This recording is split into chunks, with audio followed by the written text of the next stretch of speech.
chamber.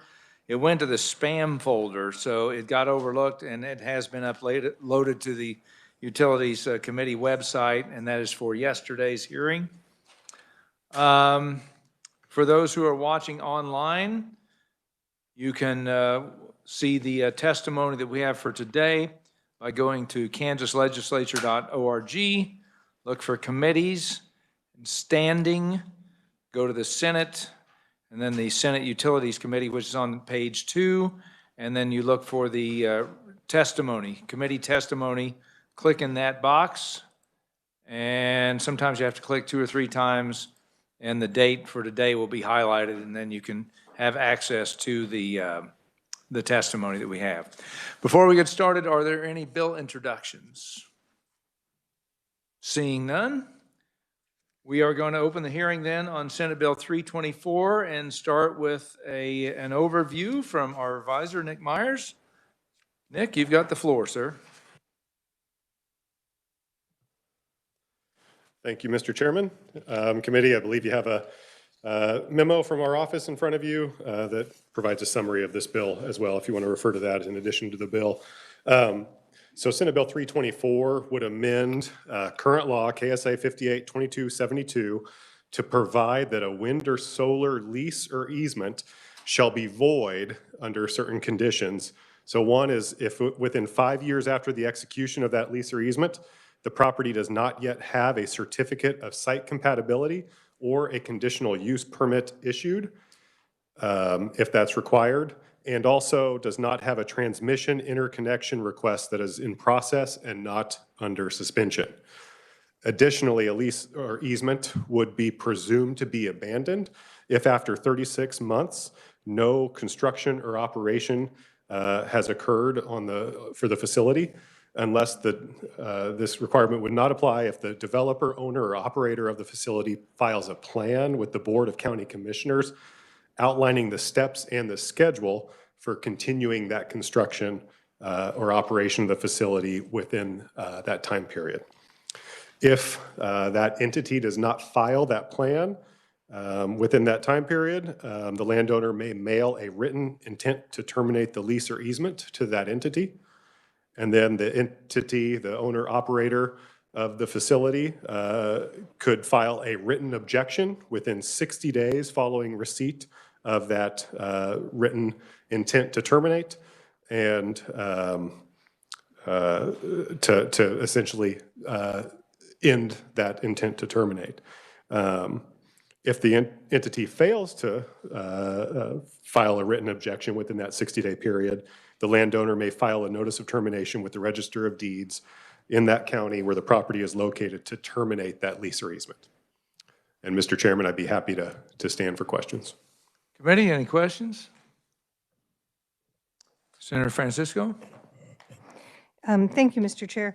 I just wanted to express again my concern that leases can go both ways, and that some individuals who are just leasing equipment for rooftop solar so that they can use that as a mechanism to pay for it should not be caught up in any of the leases that we're discussing here. Thank you. Okay. And I suppose we can always try to work to fix that. I think we've discussed that. The other question I had with regard to this, Nick, it says that the landowner may file a written intent to terminate. Doesn't force him to, correct? No, there's no requirement for the landowner to file that intent to terminate. That would be up to the landowner. Okay, so they have the option. If they want to continue to hold on to the land lease beyond these stated time limits, it's up to them. Yes, and then as I said, if an owner or operator of a facility receives that written intent to terminate, they can file an objection to that notice. So, and they have 60 days to negotiate. You know, are you guys going to fish or cut bait here? Are you going to do something or not? Questions from anybody else on the committee? Senator Olson? Thank you, Mr. Chairman. I'm not as knowledgeable as you, but I could see this being used in court cases to expand this legislation to contest leases, oil and gas, leases that were made a lot of years ago. Now you got a new landowner. And, where's this going to end? I mean, I really see that the court could say, well, this is what the legislature meant in this case, and then apply that to other cases. I don't know. I'm just. Yeah, I hear what you're saying, but this bill and the requirements or the new language in this are specific to wind and solar leases and easements. So under this language, it would only be specific to those items. See still being used for a precedent. Yes, Senator Hawk. Thank you, Mr. Chairman. And Nick, I'm not sure you can answer the question I'm going to ask, but maybe one of the people giving testimony. If a lease is signed, let's say just specifically for a wind development, and it doesn't start for this period of time, which I think you're saying is 3 years or something, but if money is exchanged where the wind company might have made monthly payments or yearly payments to the landowner, but they still didn't build the facility, would that in some way change how this might be interpreted in terms of then being able to cancel? And I don't think that's spoken to in this bill, is that right? The payment piece is not, there's nothing regarding the payment portion in this bill. So it's all contingent on having a certificate of site compatibility or a conditional use permit from the county and that transmission interconnection request, or it can be abandoned. That's for a 5-year voidance, or it can be abandoned after 36 months, 3 years, if there's no construction or operation of that facility. So it doesn't factor in the payments. Maybe one of the people, either proponents or opponents, might speak to how that might affect it if payments were made, even though construction hadn't occurred. I'd be interested in whether or not that makes any difference in the legal arrangement and whether or not things can be terminated legally. So thank you. Thank you, Mr. Chair. Any other questions? Thank you, Nick. Seeing none, we'll move on and open the proponent testimony today. And we've got proponent in person, actually via WebEx. And by the way, what we're going to do, looking at the time here so we can have a little time for questions, I'm going to hold testimony for both the proponents and opponents to 20 minutes total, and allow a little time for questions in between. So I want to get started with Beverly Kavoris, who's on WebEx, and she's a member of Citizens for Responsible Agricultural Use in McPherson County. And I believe we've got you online, Bev. Are you hearing me? Yes, we are. Okay. Since I spoke yesterday, well, first of all, good afternoon, Chairman Thompson and members of this committee. Since I testified yesterday, you've heard a lot of what I could have said today, and I'm not going to repeat myself other than to just kind of summarize real quick. In McPherson County, as you know, we've had a ban on wind projects in our county as well as solar now. So we have roughly five companies who have their projects have failed. So there are a lot of leases out there with 100,000 acres of land leased that some of these leases have not been terminated at the courthouse. I would say most of them haven't. They typically don't remove those leases voluntarily, although one company did, and then other ones, sometimes the leases were sold to another company that we'd never even heard of, a small company of some sort, and they've had no action on those leases. And then other times they just quit paying the landowners and walk away from the issue. So they don't ever clean it up on the back end. And as a process person, I've worked in a lot of jobs where that back end is important, especially for our Register of Deeds office. On a broader scale, I wanted to bring up some things that I did not bring up yesterday, and I'll talk more about the actual bill here in a minute. There are three things that cannot be easily hidden: the sun, the moon, and the truth. And today, from me at least, you are hearing the truth. As I said yesterday, government should protect people and regulate corporations, not protect corporations and regulate people. And yet, the latter is what has been happening all across our nation regarding this issue. An obsessive focus on reaching the unattainable goal of zero carbon emissions has led to decades of poor decisions that has prioritized and subsidized unreliable energy sources at the expense of reliable ones. Kansas ratepayers and taxpayers don't have unlimited funds to invest in energy infrastructure. One choice always comes at the expense of another.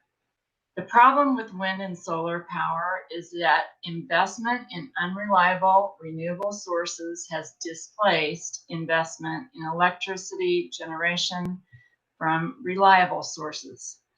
Worse, those decisions weren't made voluntarily by individuals in the free market.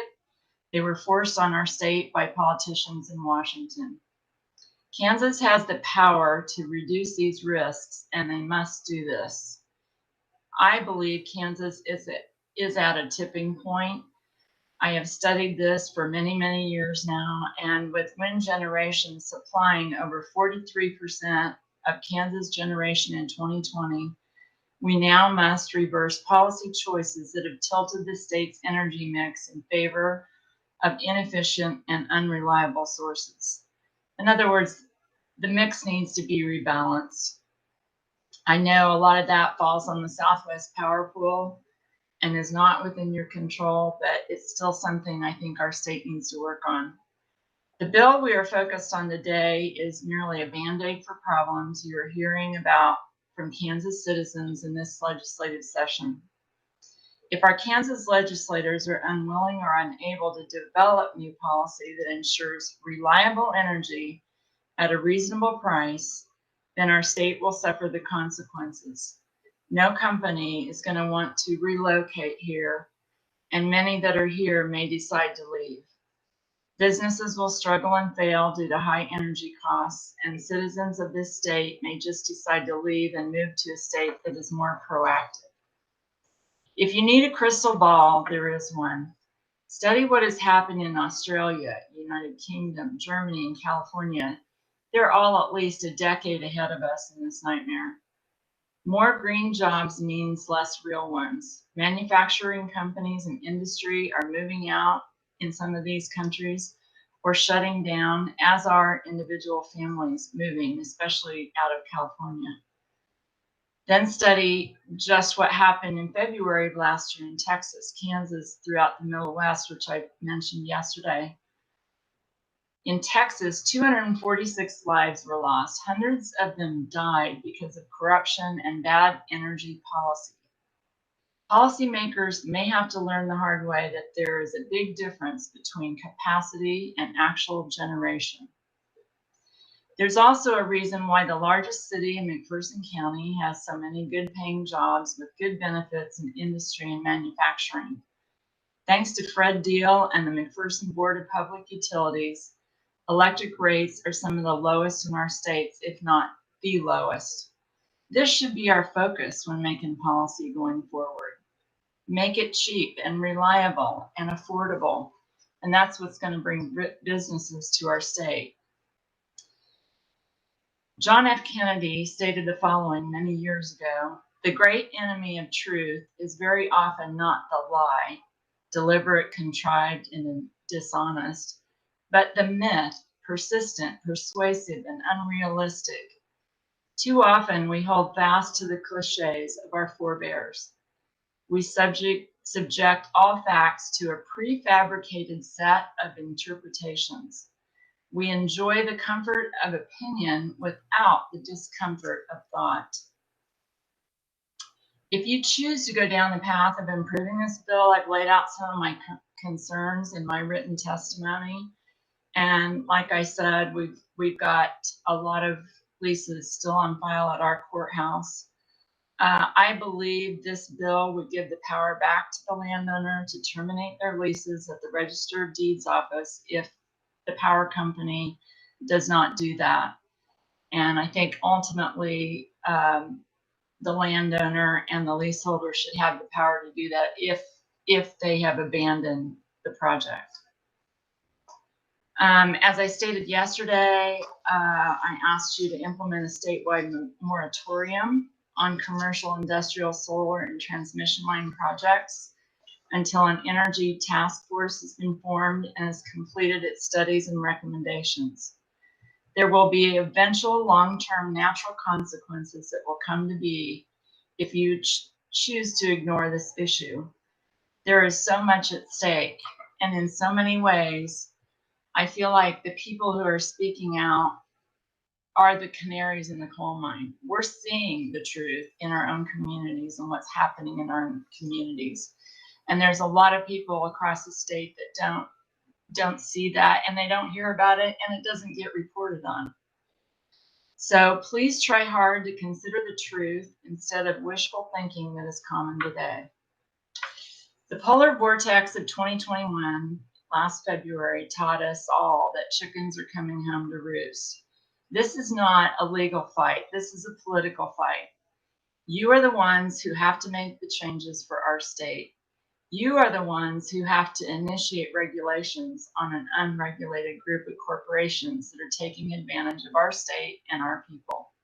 We can't do it for you, but we would be more than happy to help you in any way that we can. Behavior in our state capital last year was so predictable. When natural gas prices skyrocketed by 15,000% as the polar vortex was bearing down on Kansas, it seemed to get everyone's attention for a while.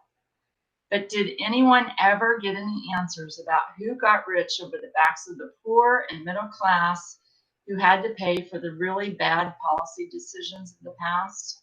Hey, Bev, you've got about 30 seconds. Just Okay. okay. Thank you. I don't think Senator Roger Marshall got any answers either. You all sit on a very important committee in this day and age, as every other committee and body in this legislature depends on you to think through the problems and to get it right for our state. I thank you for your attention today and appreciate the work that you all do. Thank you for your time and thank you for allowing me to speak. I fully support SB 324 and I ask that you do the same. Thank you, Beverly. We'll move on to our next in-person, and we will hold questions till after the proponents have spoken. Bill Scott, he's also on WebEx. Bill? Yes, thank you. You're up, My sir. apologies. Thank you, Chairman Thompson. I don't know that you'll see me. I think I'm having a problem with my camera right now, but hopefully you can hear me. We sure can. Okay, good deal. I will start then. Again, thank you for the opportunity to speak today. Again, my name is Bill Scott, resident of Kansas since 1980, property owner since 81, rural property owner since 1995. A little bit of my history. I spent 37 years in the leasing industry. It's primarily been in equipment leasing and finance, but we've also done some real property leasing. I'm here as a proponent of Senate Bill 324.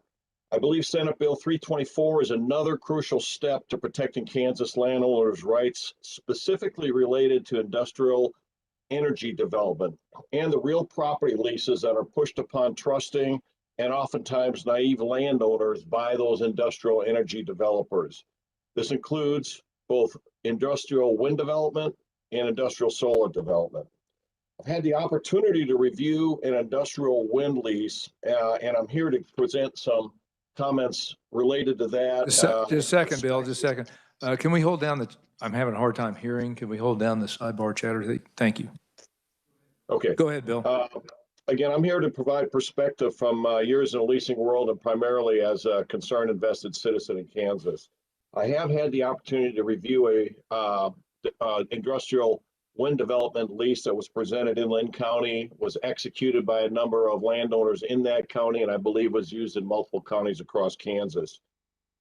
That has also been reviewed by an attorney, and there's way too many concerns and issues to really address in one sitting. But one of the primary concerns we've had, and I have, is the primary focus of Senate Bill 324, and that's related to industrial energy developers, in particular the wind developer that we looked at, tying up a property owner's property for an extended period of time without any real material benefit to that property owner. Senator Hawk, you had asked a question a little bit earlier that maybe my following comments might address. The lease that I did review provided the landowner with a minimal sign-on or sign-up bonus of $1,500, and for that, the industrial developer is able to tie up that owner's property for a 7-year window, and that is without any obligation on the part of that industrial wind developer to literally do anything. That sign-up or sign-on money is simply for signing the agreement. Even worse is the industrial wind developer or tenant lease provides provisions for additional payments to that landowner in a form of what are called minimal development rent, paid to perpetuate the option on that landowner's property or a portion of the property if the development elects to, at their sole discretion, to drop some of that acreage from the agreement. Developer could also release the landowner's acreage from the development project, but retain what's called a non-obstruction easement, which would prevent the landowner from developing the property in any numbers of ways, effectively transferring control of that landowner's property to the entity developer with any obligation for them to pay any additional sums to that landowner. Also included in that lease is an option in the event that the tenant does not release or the developer does not release the landowner's property from the project, for the developer to allow for, quote, any other easements on the property which the tenant determines in its reasonable judgment are necessary for the project, end quote. If that happens, they literally owe nothing in rent to the landowner, but maintain control of the landowner's property by continued easements. The lease also provides for the industrial developer to tie up that property for a total of 37 years. Again, the lease I reviewed had a 7-year window to begin development, followed by a 30-year operating window. The industrial developers don't necessarily do what they're going to say, and the termination provisions that are written within the lease expressly benefit that developer to the detriment of the landowner, to the point that even if they verbally commit to do anything, the lease requires that the landowner acknowledge, and again, I'm going to quote right out of the lease, that the tenant has made no representations or warranties to the owner, including any regarding development of or the likelihood of power generation from the property, end quote.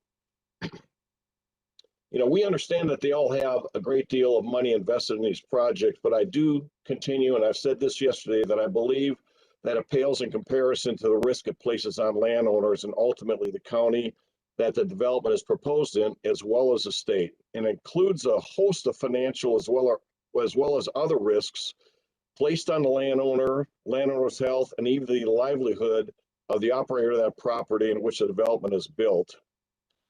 And this includes restrictions on that landowner for holding those developers accountable for what they're doing and accountable over the course of that lease. As I stated yesterday, the complexity and scope of the land lease presented to landowners is simply mind-boggling. It's 57 pages long. And the only reason an agreement gets 57 pages long is where there's an effort to incorporate every imaginable contingency and push risk as much as possible onto that landowner and move it from the tenant. And it is exactly the case that exists in the lease I reviewed. In my opinion, that lease is in no way equitable or mutually beneficial. And I'm sure that that type of language exists in other land leases that have been used across the country for industrial land development. Again, as I stated yesterday, I've never seen an agreement that's more egregious or one-sided. That land lease literally places unlimited risk on the landowners and at the same time indemnifies a developer from virtually all liability. Again, it lacks any reasonable level of mutual beneficial to the landowner, which is why, again, it's imperative that this committee take action to limit industrial energy developers from tying up a landowner's property for what candidly can be an indefinite period of time without commencing development. There's certainly a lure of easy money that the developers present to landowners that can have a devastatingly bad outcome for any property owner who really does not fully understand the ramifications of that lease contract.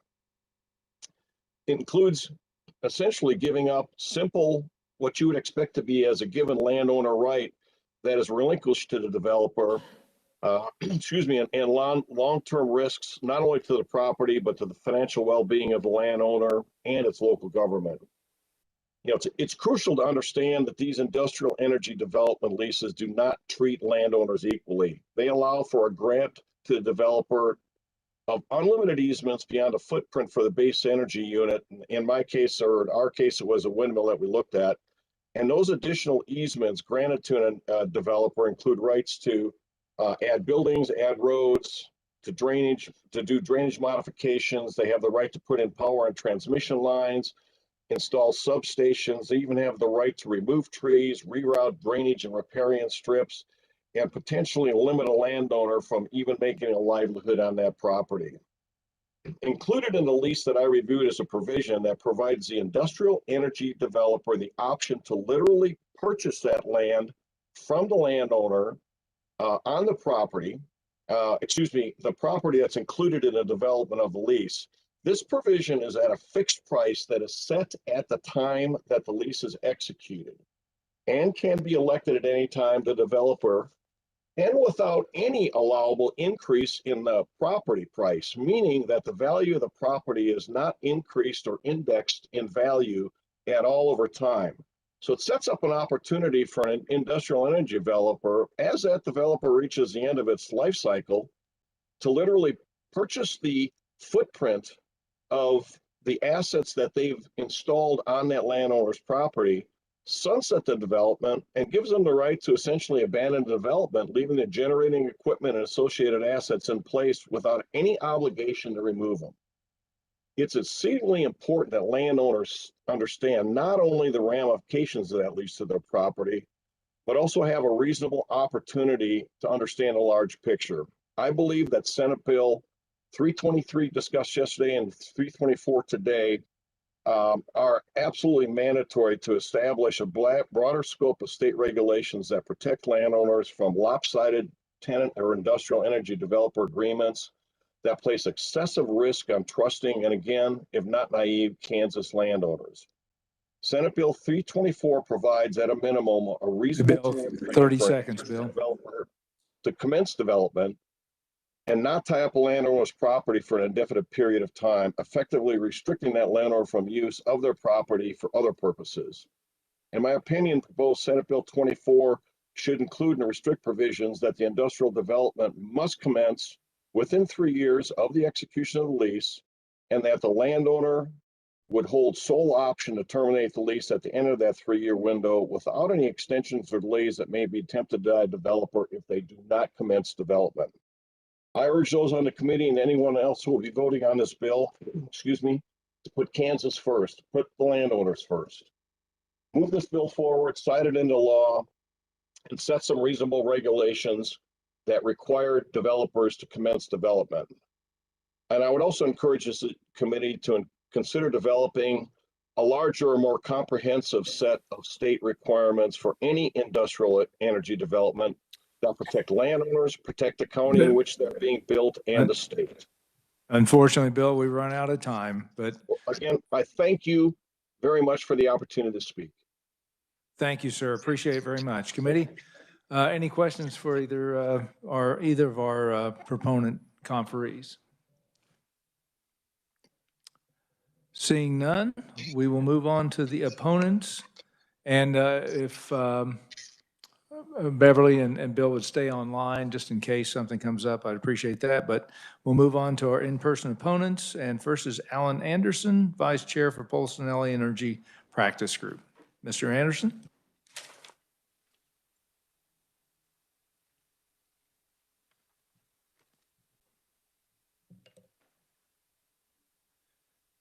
Vice Chair, or Chairman Thompson, Vice Chair Peterson, and Ranking Member Francisco, and the committee, appreciate your time today. My name's Alan Anderson, Alan Kloss Anderson. I'm the Vice Chair of the Energy Practice Group at the Polsonelli Law Firm in our Kansas City office. We're approximately 1,000 lawyers across the country, and our Energy Practice Group also practices around the country in different states, different jurisdictions. I am also adjunct professor of law at the University of Kansas Law School, where I teach on this topic, which is renewable energy law, practice, and policy. And I want to thank Elise for the bills, because at least they give us a lot of material to work with. Let's start with being clear what this bill does and what it is. It is not providing transparency. It is not providing some benefit to people who want to lease. The end result of this bill does end the ability for landowners to contract, use their property rights, and participate in commerce as they deem fit with their land. And I'll get into the details of why that occurs. So in this case, this bill does even go further than some of the other bills, but they have to be also seen as, there's a series of bills here, all taken together to do the same goal, which is to end renewable energy, of course. In this case, it is attack on the freedom of contract, which we'll get into. That is one of the basic tenets of using property rights and entering into commerce and the free market capitalist system. The freedom to contract is that core of that. And this is an assault on that is really pretty remarkable. It will take away the property rights of landowners, in this case for renewable energy, but as indicated, there is no reason why this same attack on the use and the contracting wouldn't apply to other areas, including oil and gas and other areas. It also tells these farmers and ranchers, and you've heard this over and over again, you're not smart enough and able to enter into contracts of your own volition. You need someone in Topeka, someone in Johnson County to step in and tell you when and where you can contract. That's what this does. It's saying you may want to freely enter into a contract for a period of time that exceeds this, and this doesn't even work, but we're not going to let you here in Topeka. Again, that same thing would apply to any other contract, whether it be a leasing of a car, anything you can think of. We're going to tell you you're not able to do that because you're not able to make those kind of contracts. Then, because of what this does in taking property rights, it really assails on the underlying principles of due process found in the United States Constitution, 14th Amendment, and the Kansas Constitution, where we state that if we're going to take property rights, that must be done with due process. I don't think anyone thinks this bill is in a tantamount to full due process to these people. Now let's get into what this bill does. So the first part is it does automatically terminate contracts after 5 years if there's not a conditional use permit or and I'm going to put this in air quotes, I don't know what it is, a certificate of site compatibility. That does two things. In zone counties, we would have conditional use permit processes, probably. That's not required. So we'd now be telling counties, either you have to have a conditional use permit process, and we're going to layer that mandate upon you, or you're going to have to create something called a certificate of site compatibility. If those counties, which they do not have a process that creates certificate of site compatibility, they're going to have to create a process, mandated layer of regulatory bureaucracy where they're going to have to then administer this. There's nothing in this bill that provides any of these counties either direction or funding in order to do that. So we've created another unfunded mandate to these counties and a layer of bureaucracy that they didn't ask for. Then understand that after the contracts could also be terminated if there's no transmission connection process begun within 5 years. We're going to get into the next parts of that make that impossible to do. Because if you didn't think that first part was bad enough, there's more. This is the kind of a theme in most of these bills. They are not just one layer of things that make it impossible, there's multiple. Here, we go to the next part, where the leases these private contracts will terminate if construction doesn't commence in 3 years. And I'm going to make the nuanced point that was asked. It says, well, they don't have to. Well, that again shows a lack of understanding of business and free market. We don't assume that the contracts might be around and we're going to companies invest tens of millions of dollars, hundreds of millions of dollars on maybes. That's not how business operates. They will need certainty. They need a regulatory certainty. They need to know freedom of contracts will be respected. And saying that something can be canceled in 3 years, in a business enterprise, you will assume it will be. That's just how business works. And saying otherwise just lacks any understanding of the real world. Now, it will take longer than 36 months in order to get the studies completed in order to begin construction. So if you have a 36-month lease, but you require site control to complete the studies that last longer than that, whether they be interconnection with the Southwest Power Pool or other studies, you can't have site control for the adequate period of time to conclude the studies.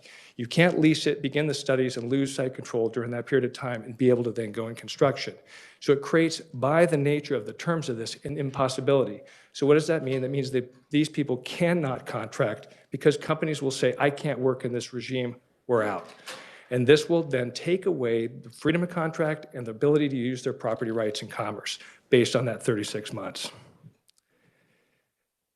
So then what we heard from people over and over on this, or at least the two people, there are people that didn't lease, so they knew how to go through the process and say, I'm not interested. This is the freedom of contract. They also are saying, I don't want my neighbor to be able to lease because I didn't like it. That's not the freedom of contract. The freedom of contract is that they each gets to choose whether they do or they don't. We've all probably entered into contracts. You said that was great, and there's some that were less. But that is the freedom that we all want. This is an absolute intrusion on that freedom. So keeping in mind, this may seem like an attack on the renewable energy industry, and it is, but it's really fundamental in taking away the freedom of contract and the property rights of our Kansas citizens. And when you get into, again, the core of what property rights are, and Professor Alkian at UCLA stated, one of the most fundamental requirements of a capitalist economic system, and one of the most misunderstood, as this bill depicts, is a strong system of property rights. We respect property rights. And again, they're protected by the Constitution. But further, when we talk about the freedom to contract and the non-intrusion upon that freedom of contract, none other than one of the most legendary professors here from the state of Kansas, Professor David Pierce, who was the oil and gas and property professor at Washburn, he stated, freedom of contract is the foundation of the American economy and our capitalist society. The Supreme Court has multiple cases affirming this principle that we have stated this is one of the foundation principles in Kansas. Other economic systems do it differently. They can have planned economy where somewhere like Topeka would tell all their people how they can and cannot do things. But in a capitalist system, that is not, in Kansas, that's not been the system. And I'll finish with a quotation here from something that I think most should find interesting, and it's as if it was written for this situation. And that comes from James Madison in Federalist Paper number 44. He states in pertinent part that laws impairing obligation of contracts are contrary to the first principles of the social compact and to every principle of sound legislation. The sound people of America are weary of fluctuating policy which has directed the public councils, and they've seen with regret, indignation, that sudden changes in legislative interferences in cases affecting personal property rights.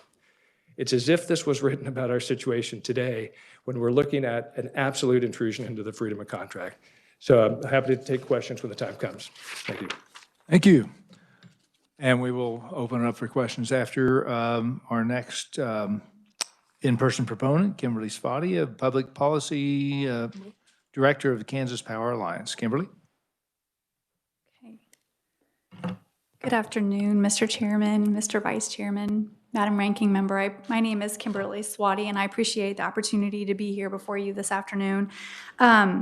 So I'm going to deviate a little bit from my remarks. Heaven help us.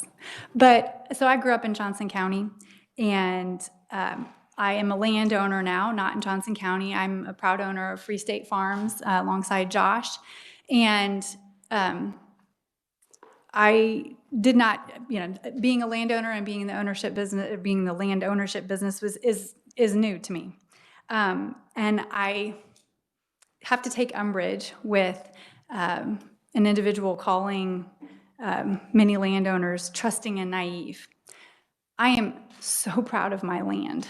It's not something that I ever thought that I was going to get to own or to have the experience to get to own and watch our children interact with our ground. And it's really been one of the greatest joys of my life. And so I don't treat any interactions with my ground and my property lightly. Recently, a couple of years ago, I did purchase a new parcel of ground, and it had a wind lease already on it. And so I had the opportunity to see that lease, and for the project, it was already operating. The project had been operating for 10 years. My husband and I, we went through through negotiations several years ago for an energy facility that could go on another piece of ground that we own. And those negotiations took many, many months and involved our attorney and another attorney for the developer. And ultimately, we came to a place where we all felt comfortable with what could potentially happen on that piece of ground. But to be sure, I'm so proud of that ground. I would never let anything happen to it. I mean, I treat it like my children in that sense. I would never do anything that would negatively impact that ground. And so it was not naive and not trusting. Sorry, I get a little frustrated with things like that. We also had the opportunity to lease another piece of ground that we own, and we opted not to. Again, using that same mindset of deliberation and how we would like to see that ground used, we opted to not move forward with that lease for a different type of energy resource.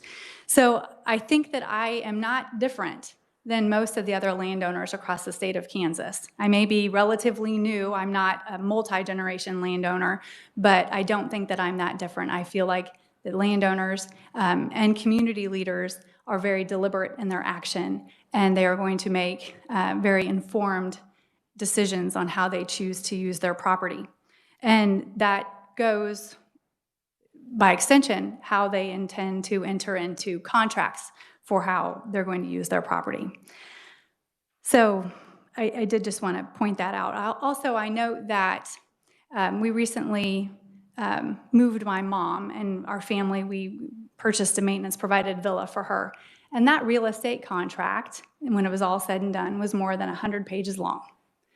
And so I don't want this committee to have the thought that a 57-page document, while long, does certainly include a lot of maps and a lot of parcel information about surrounding properties, signature pages, but that is not unique in any sort of real estate transaction. The contracts are lengthy and detailed. There's boilerplate information, there's maps, there's parcel information, there's data and language that has been negotiated between the landowner and whoever may be on the tenant or whoever's the other portion to that contract. It was noted that this is not a political, that this is a political fight. It's not a legal fight. And I would actually counter that everything that you see in Senate Bill 324 is about the legal issues, the legal ramifications. We have more than 140 years worth of case law settled on contracts and landowner, lessee, tenant negotiations, interactions. And most of Senate Bill 324 seeks to undo a lot of that, or to treat wind and solar leases differently than other forms of contracts that exist. So on behalf of the Advanced Power Alliance, we would respectfully urge this committee to not advance Senate Bill 324 because it does single out and treat one form of contract different than any other form of contract that we're seeking across the state. And it undoes more than a century's worth of case law in how landowners choose to enter into a contract. So with that, I'd be happy to answer any questions at any time. Thank you. Thank you, Kimberly. Committee, just want to draw your attention to written-only opponent testimony from Mark Walter, Rorik Peterson, Gina Mace, Kent Eccles, and Angelina Lawson, and there's also neutral written-only testimony from Jay Hall. And at this point, I think I will open it up to questions for our opponents, if there are any. Senator Corson? So I was thinking about this bill. It seems like to me in most cases, landowners are mostly concerned about getting paid whatever money they're owed under the lease, that they're making an economic decision that they want to derive some economic value from this land that they own, and then they're entering into this lease to get paid an amount that they've negotiated in an arm's length transaction. And if they're not getting paid what they're owed, they have existing legal remedies for that. Is that correct? I mean, what am I missing? That to me seems sort of straightforward. Yeah, and the point is we have, as indicated, we have all the legal remedies anyone would ever have under any contract that are still going to continue to be available to a landowner. So if there's something related to duress or something related to fraud, there's something related to any of those things, that would be the first part. Sure, those legal remedies are available to anyone in a contract, whether they're buying a car, doing an oil and gas lease, doing a renewable energy lease. Additionally, yeah, they would have every right to the benefit that they bargained for. And so if some reason someone didn't meet the terms of the deal, absolutely, they have every legal remedy. That exists. That's the thing. Contract law, and they've worked in such a good way because we have a great oil and gas industry that's been doing it for a long time. We have case law. We have all the legal remedies that already exist available to every landowner as it sits here today. That's what I thought. Thank you very much. I appreciate it. Thank you, Mr. Chair. Follow up on that for a second. And I don't have a dog in this hunt. But I do know, you say every legal remedy. Is it not possible that the contract could cover such remedies and that they could actually be not available? Maybe help me out with that question. And sorry about, please re-identify yourself. Oh, sorry, I'm Alan I Kloss forgot to mention Anderson that. with Bolsonelli, the law firm. So could the contract remove certain remedies? Could the contract have legal remedies taken care of and covered so that those are not available to certain entities? Well, so any contract, outside of those that are void due to public policy or, the kind of things that we no contracting can do, these contracts, just like every other contract, can specify remedies. For example, very common in a number of contracts to have arbitration. That would be a method of identifying the procedure for remedies. These are just simply a contract like any other contract, so they could be negotiated to dictate how those things go. In the case of these, though, there's nothing here that they can do that would eliminate the legal rights that someone has, period, as a Kansan citizen or as anyone would have, and access to the courts and everything else. You can't take away people's legal rights. You could contract for processes and procedures that would be just similar to any contract. Again, whether it's leasing your car, having a brokerage account, anything you may do, you can contract on certain procedures. So you're saying legal rights. Mr. Chairman, if I may. Yes. So are you telling me it's not possible to sign away monetary rights? You'll have to explain what you mean by sign away monetary. Well, in the contract, you've limited yourself to not being able to, so if you lease your land and nothing's done with it, whether it's mineral rights, whatever, and someone comes in and uses the neighboring property but you've signed a contract and now you can't monetarily gain. Have you not signed away your monetary rights? Well, so whether it be oil and gas, whether it be renewable energy, when someone signs up for either of those types of contracts, there is no guarantee that they would get the infrastructure. When you sign up an oil and gas lease, it does not guarantee someone that they will get a well or that it'll be a good well. If someone signs up for, say, a wind lease, there's no guarantee that they will get a turbine unless it's specifically laid out in the contract. So it is no different on that terms in that we give people the freedom to negotiate those terms, and often in the cases of natural resources, they aren't guaranteed. The same thing in oil and gas. People sign up their oil and gas lease, and the term of the oil and gas lease can be 10 years in the primary term before there's any kind of drilling. That's the benefit of the bargain. They're negotiating that term. And then there is no guarantee they'll get an oil and gas well or that they'll get a turbine. So that is in natural resources, that is the benefit of the bargain. It's not negotiating away your monetary. That is the fundamental nature of a natural resource contract. Well, it appears to me from everything I've heard in the last couple of days that some of this, I'm going to use the word ruckus, is raised because there is, I'll use the words that was used by Kimberly, trusting and naive. And when an entity goes in an industry, or I'll use an analogy up here. You got lobbyists, you got legislators. Some have only been here for a short time. Some have been here for a longer time. There's more knowledge gained when you're around here. You understand the process better. So you have a definite advantage when it comes to moving legislation forward, relationship building, all of that. Would you agree with that? That who has the advantage? That the people with the knowledge in the longer term, or that are doing it every day, so to speak, and have been doing it for years, have an advantage over someone who's just fresh and new in the industry. So I'm not in the business of doing that, so I guess I'm probably not the right person to ask. I'm coming here to just kind of talk about the topic. So in anything, I think that is possible, and that's incumbent then. And I think if you have trust in the legislative process and a representative democracy, that it works itself out, that when given this information and knowledge, that you all do your job and are able to decipher between people who are disadvantaged and those who are providing information. But So when someone approaches someone with a contract and that person is somewhat trusting and naive and they just sign a contract, not knowing that their 80-acre land sits between land that has 2 oil wells producing on it, and so they're just given a normal contract of an 1/8 royalty, and I'll use oil and gas for it. Would they be a little bit trusting and naive to just sign a lease taking an 1/8 royalty when they've got oil all around them? well, the first part, what I'd say, and this I think is Kimberly really referenced, if you go out and you work with farmers and ranchers of Kansas, they're not trusting and naive. These are extremely savvy individuals that take their land as serious as any of us. So if someone, could someone have possibly stricken a better deal? Possibly. That happens every single day. That kind of seems to be one of the complaints. It's basically saying, I looked at my neighbor and he paid about $5,000 too much for that car. We shouldn't let people sell cars.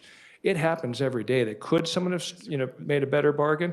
Possibly. That is the sausage of the freedom of contract. Could someone have made a better deal? Maybe. But it's their choice to make that deal. Could some also take advantage of the lack of people understanding? I mean, if Senator Bowers yesterday made the argument, and I agree with it, that you ought to have an attorney.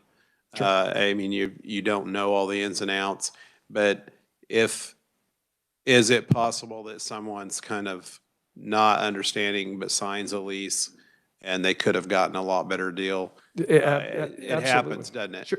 So it happens. Is that what we're seeing, I guess is my question. Are we seeing some of this ruckus being raised because some people actually feel like they were taken advantage of? So the first part is, could someone have stricken a better deal? That's always possible, but that again is part of the freedom of contract. What we're seeing here today on people that are proponents, they didn't sign a contract. We don't have anyone here who is saying, I think I got a bad deal and I was taken advantage of. Not one person has come here to say that. What we do have, people are saying, I don't like that my neighbor did it. Now that is intrusion on someone else's freedom of contract and property rights that we ought to be really bothered by. Secondarily, where we do get people disappointed, it's disappointed they didn't get a turbine. Everyone who participates in these projects is hoping for that to work out. Sometimes people are disappointed that it doesn't happen. That you'll get occasional disappointment, but that's not because they were taken advantage of. That's because, like anything, they were hoping for the economics of a turbine on their land, and then some are going to get those and some aren't, but it's not because they were taken advantage of. So if you come back to my illustration and you had oil on both sides, and now this landowner signs a lease and gets a 20% royalty, you could have some disgruntled landowners neighboring because they didn't get that much. Well, I've worked in oil and gas for decades too, and I can tell you, yeah, people, oil and gas goes out, not everyone gets the same deal, and sometimes people wish they would have gotten a better deal. I guarantee you I bought a car and I wish I'd have gotten a better deal, but that's my freedom. I don't want the legislature to tell me I can't go lease a car because you guys could do a better deal on it. I may make it not as good a deal and probably won't than a lot of you, but I'd like that to be my choice. Similar here. Thank you. Thank you, Mr. Chairman. And just want to make it very clear, we're talking about people who have already signed these leases. We're not talking about the people who have not decided not to. So that's what this bill is all about, the people who have already signed the leases. Senator Francisco. Thank you, Mr. Chair. And this is also from Mr. Allen. So, Alan, so in looking at the part of this bill that talks about what happens after a period of 36 months, Do you have any concerns that it talks about no construction and a company could just put up a shed, that they don't have to? Do you have any concerns that, is there a way that you traditionally file a plan with the Board of County Commissioners with timing or a schedule? You may meet that plan, you may not meet that plan. How is that, how are those plans made available to the public? Because that's not the same situation where you have a register of deeds and you can ask to go look at information. The landowner can provide a 60-day written notice of their intent, but it says within 60 days of receipt of such notice, the landowner won't know when the person got that. And then it says termination of the lease shall become effective when the notice of termination is filed and recorded with the Register of Deeds. But what if the termination was done without those 60 days? Then how do you back that out? Are any of those also of concern? That entire process really is unworkable and it's not defined. So the first part is it talks about providing this plan, to the counties.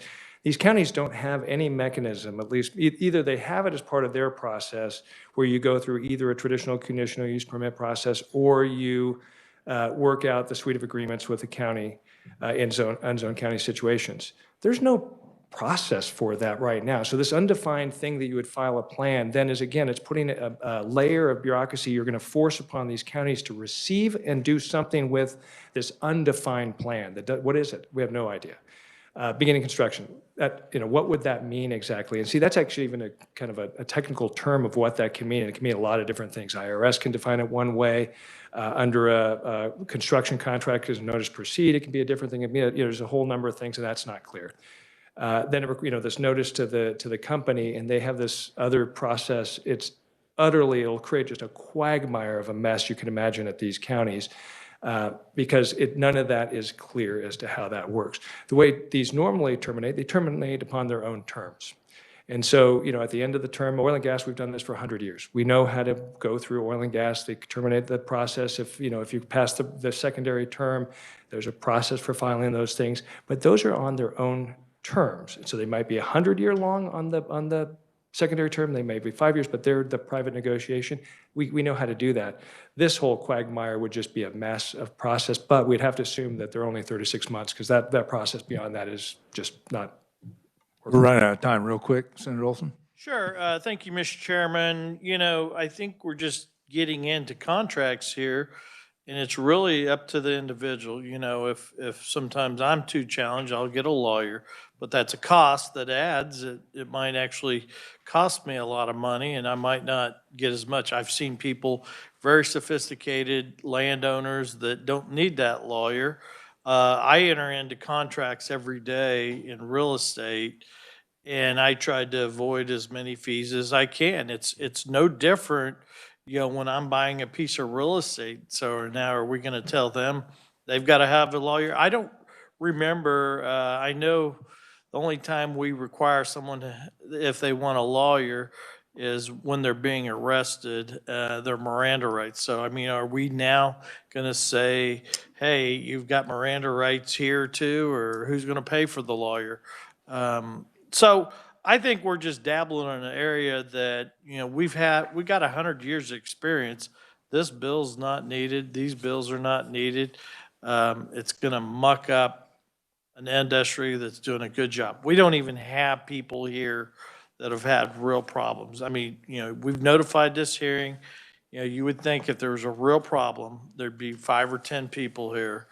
And, we're talking about changing major laws, but, real estate law, I see it day in and day out. There's leases, a lot of the buildings that were built downtown, they're on 99-year leases. The land's owned by someone, that land's gonna revert back in 99 years. I know some of the casinos, so they don't own the land, someone else does. Right. They're just leasing it. So I don't see that any different than an oil and gas lease or wind lease or anything like that. So. Yeah, and just to confirm that, in all of these leases, oil and gas is a great example, which I've worked on a lot of oil and gas leases. You can't force someone to go get a lawyer. Of course, I always recommend it, including Senator Olson. But that is the freedom that individual has, and all these things are taken away, the freedom of how they choose to do their thing. Thank you. We're out of time, committee, and we will close the hearing on Senate Bill 324. Thank you for your time, and we